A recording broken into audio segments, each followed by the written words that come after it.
Hello students, आज के session में हम आपको बताने जा रहे हैं कि एकाधिकारी फर्म दीर्घकाल में किसी वस्तु का उत्पादन करते समय 3 दशाओं का पालन करती है, यानी कि 3 दशाओं में वो किसी वस्तु का उत्पादन करती है। तो इसके पहले का जो सेशन था, जो वीडियो था, उसमें हमने आपको उन 3 दशाओं के बारे में बताया था कि घटती हुई लागत, बढ़ती हुई लागत और स्थिर लागत, यानी कि घटता हुआ प्रतिफल, बढ़ता हुआ प्रतिफल और स्थिर प्रतिफल। उसमें से आज हम आपको पहली दशा यानी कि घटती हुई लागत के बारे में बताएंगे और डायग्राम के थ्रू उसको एक्सप्लेन करेंगे। ठीक है, तो पहला हमारा पॉइंट है घटती हुई लागत। घटती हुई लागत जिसको हम लोग कहते हैं बढ़ता हुआ प्रतिफल। बढ़ता प्रतिफल, ठीक।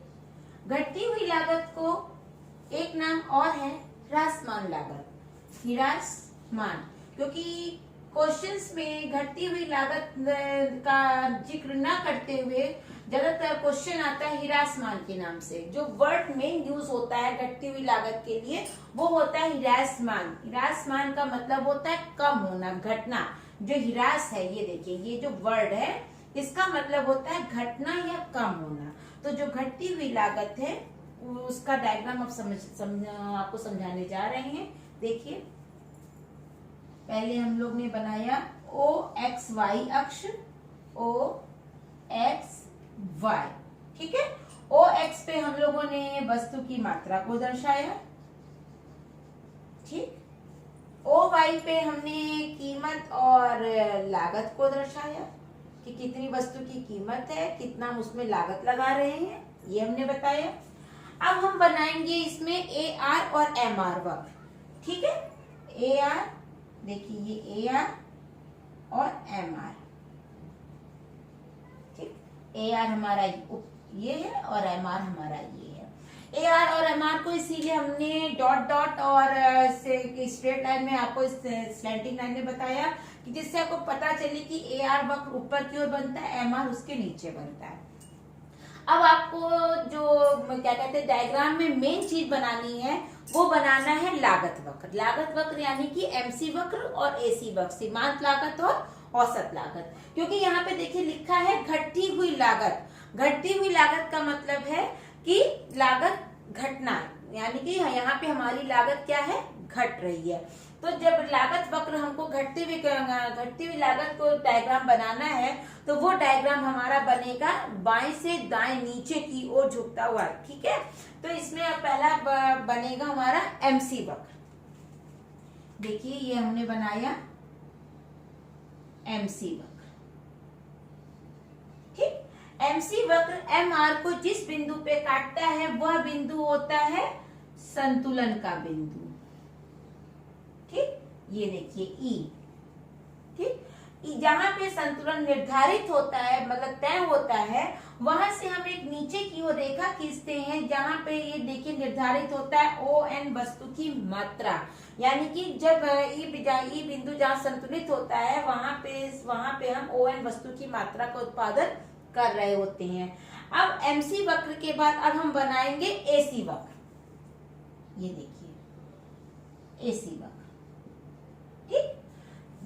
अब ये जो आपने संतुलित बिंदु वाला जो ई बिंदु निर्धारित किया था उससे आप देखिए ये रेखा, ये यही ई बिंदु वाली रेखा यहां तक ले जाएंगे जहां पे आपका एसी वक्र एम आर को टच कर रहा है, ठीक है।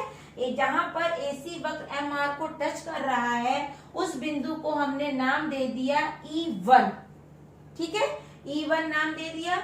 अब उसके बाद इसी E1 बिंदु को, मतलब E1 वाली बिंदु वाली रेखा को हम ऊपर ले जाएंगे AR तक, ठीक है। AR तक ले जाएंगे, इसको हमने नाम दिया E2, ठीक। E2 नाम दिया। तो जो जहां पे आपने E1 वाला बिंदु निर्धारित किया था वहां से आप एक रेखा खींचेंगे, उस रेखा को आप कहेंगे P, यानी कि कीमत, ठीक है। और जहां पे आपने E2 बिंदु निर्धारित किया वहां से भी आप एक रेखा खींचेंगे, उसको आप कह देंगे P1, ठीक। ये आपका बन गया डायग्राम जिसमें आपका घटती हुई लागत का मतलब है, क्योंकि इससे पहले का जो आपने अल्पकाल में डायग्राम बनाए थे उसमें आपने ध्यान दिया होगा कि हमारा एमसी वक्र ऐसे उठता हुआ जा रहा है, एसी वक्र ऐसे उठता हुआ जा रहा है। लेकिन दीर्घकाल में जो हमारी 3 कंडीशंस हैं, उसमें पहली कंडीशन हमारी घटती हुई लागत की है, इसका मतलब लागत हमारी घट रही है, तो लागत को हमको घटते हुए क्रम में दिखाना है। तो इसमें हमने पहले एमसी वक्र बनाया, फिर हमने एसी वक्र बनाया। एमसी वक्र एमआर को जिस बिंदु पे काट रहा है वो संतुलन बिंदु है, यानी कि संतुलित मूल्य का निर्धारण हो रहा है, और उस संतुलन बिंदु पे हम ON वस्तु की मात्रा का उत्पादन कर रहे हैं। उसके बाद ये ई बिंदु से हम लेते हुए एसी वक्र हमारा एमआर को जहां टच कर रहा है उसको हमने E1 बिंदु का नाम दिया। E1 से हमने एक रेखा खींची प्राइस लाइन, मतलब जहां पे हम पहली कीमत हमारी निर्धारित हो रही, वहां हमने E1 से एक रेखा खींची P की। फिर इसी E1 बिंदु को हम ऊपर की ओर ले गए AR तक, ठीक है, AR तक ले गए, उसको हमने नाम दिया E2 का। E2 जब नाम दे दिया तो E2 से फिर हमने एक रेखा खींची P1 की रेखा, ठीक है।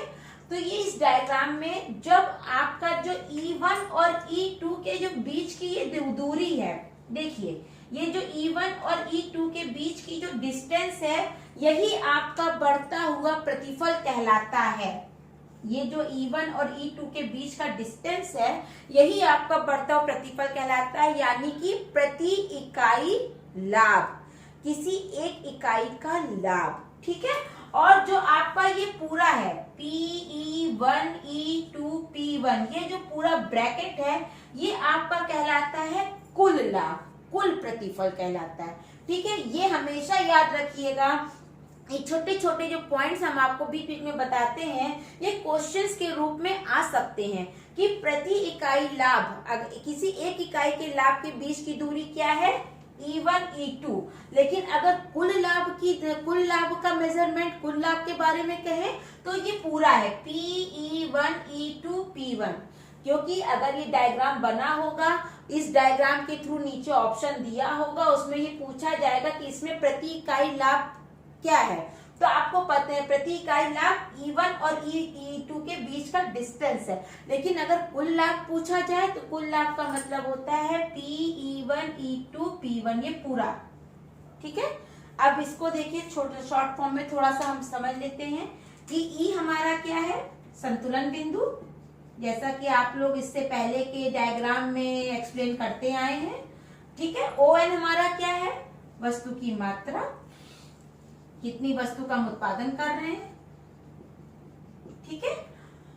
और आपका जो ये E1 E2 है, ये आपका है प्रति इकाई लाभ, प्रति इकाई प्रतिफल या प्रति इकाई लाभ, कुछ भी नाम से आए। और आपका जो ये PE1 E2 P1 है, PE1 E2 P1, ये आपका क्या है, कुल प्रतिफल,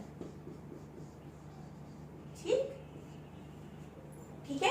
ये आपका डायग्राम है, ये आपका जो पूरा डायग्राम है इस घटते प्रतिफल का डायग्राम था कि दीर्घकाल में एकाधिकारी फर्म घटते प्रतिफल मतलब घटती हुई लागत में अपना बढ़ता प्रतिफल कैसे प्राप्त करती है, कि जबकि यहाँ पे देखिए लागत घट रही है और उसका प्रतिफल ज्यादा है, E1 E2 के बीच का डिस्टेंस ज्यादा है, तो घटती हुई लागत में बढ़ता हुआ प्रतिफल प्राप्त होता है। इसको हमने आज आपको डायग्राम के थ्रू समझाया।